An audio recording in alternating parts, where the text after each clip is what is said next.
Okay, good morning everybody. We're looking again at advanced idioms and phrasal verbs. I've taken this from the book Advanced Idioms and Phrasal Verbs, which you can find if you look on Amazon or Google or any search engine. Now, I'm going to quickly turn that light round because it's reflecting on the board. Is that better? Looks a bit better. Yeah, we'll go through idioms, phrasal verbs. I've got a lesson very soon, so I'm going to have to be quite quick, and my phone is running out of power, so I'm going to have to be double quick.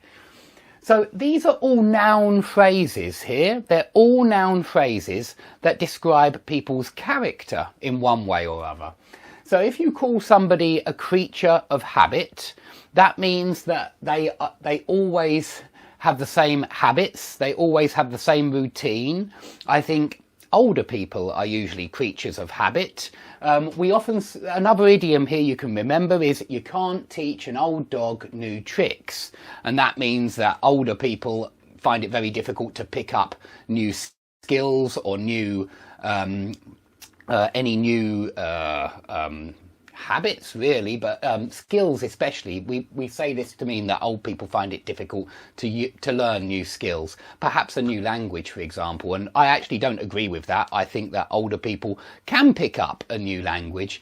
It all depends on how much free time they have and how much motivation they have.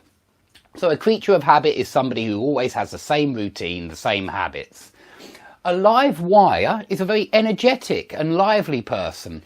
This is quite a positive expression to describe somebody who's very energetic, very lively, that kind of thing.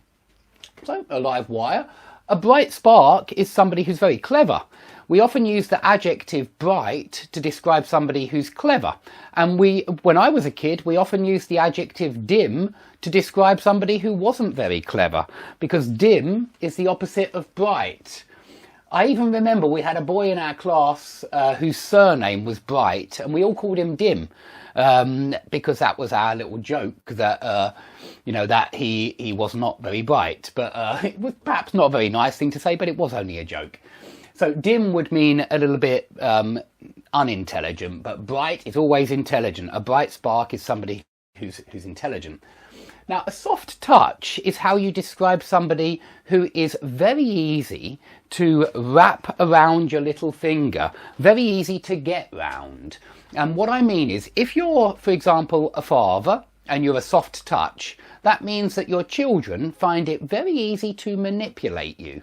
It's very easy for them to get what they want, and maybe they want, I don't know, maybe they want to stay out until 11:30 and they're only little, but they find it easy to manipulate you, and because you are a soft touch, you're not strict, you're very easily manipulated.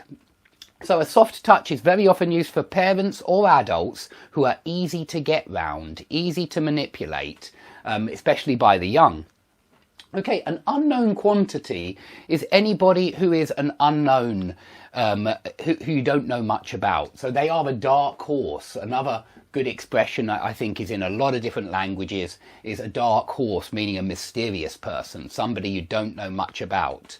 Well, an unknown quantity would be a person who you don't know much about. You're not sure how they will act or behave because they are an unknown quantity. Yeah, it makes sense. The salt of the earth, again, I think this is an idiom in a lot of different languages, but the salt of the earth is an excellent guy, or girl, a nice person, a great person. They are the salt of the earth, a really, perhaps really reliable, really kind, friendly, you can trust this person, they are the salt of the earth. Now, the opposite of the salt of the earth would be the scum of the earth. And scum is a really strong word. So it means a bad person. If you call somebody scum, you mean that they are lower than low. The lowest that low can possibly go is the scum of the earth.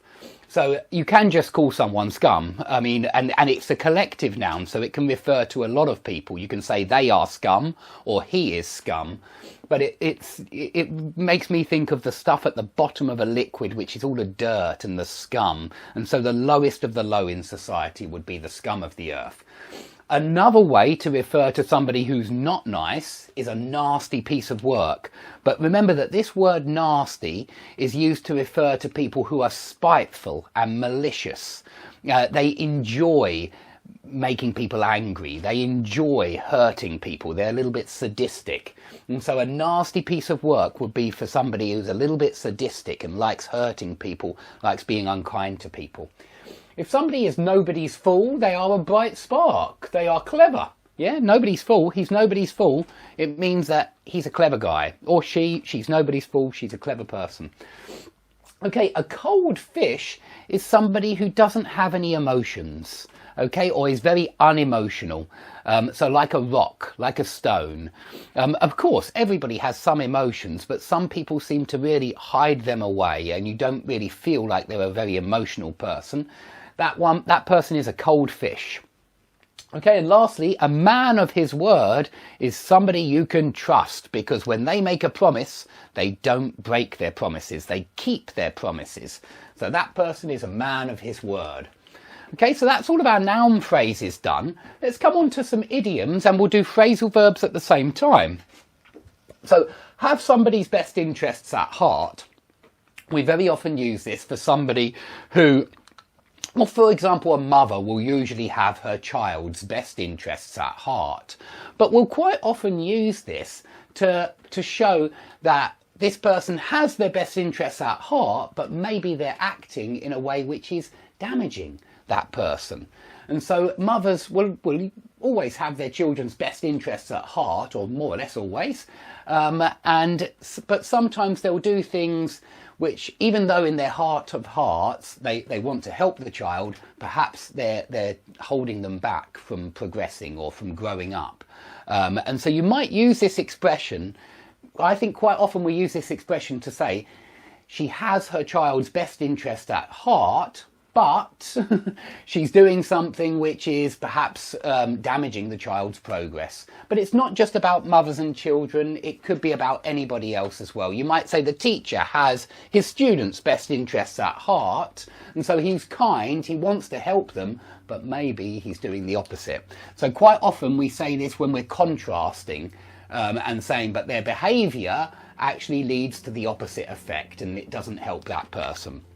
Now, if you go out of your way to do something, that means you really make an effort to do something. A good teacher will go out of their way to help their students. A good teacher will go out of their way to make sure all of their work is marked, and they'll go out